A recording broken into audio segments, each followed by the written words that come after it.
Hair cycling. What goes on with hair cycling and why is it important to us? People come to me with question of, Doc, I can never grow my hair more than here. I used to grow my hair here and now it's up to here. Or somebody comes to me with a bunch of hair in a napkin and say, Doc, look what I found. This is what I have every week in the shower. So this has to do mostly with hair recycling. The reality is that every hair that we have is constantly recycling. So hair starts with growth phase.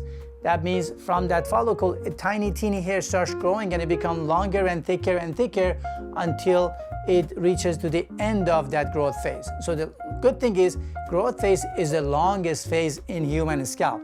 Usually 1 to 6 years, depends on your genetic. It could keep growing for 6 years. That's why we don't shed that often, or we don't shed like animals that in certain seasons they start shedding constantly. After the growth phase comes something called catagen phase, which is an intermediate phase, and then telogen phase, which is when your hair goes to resting phase, they sleep. Basically the follicle underneath the skin falls asleep and the hair shaft falls and there is nothing to be seen for 4 to 6 weeks.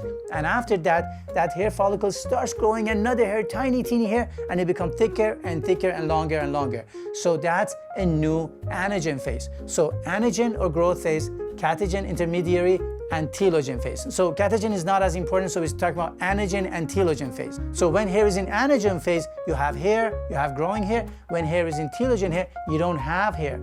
But the good news is they're not all deciding to go to resting phase at the same time. So we have asynchronized cycling in human scalp hair. Hair falls and hair grows, and at any point of time, 10 to 15% of your hair could be in resting phase. More than 90 at times are in growth phase. So if you have a lot of stress in your life or trauma or surgery, and right after you see a lot of hair coming out, that's telogen phase. Or women who go through a pregnancy after delivery of a baby, they lose a lot of hair, that's telogen phase. And we call it telogen effluvium. The other thing that is important is why our hair doesn't grow more than here and somebody else grows all the way down to the waist.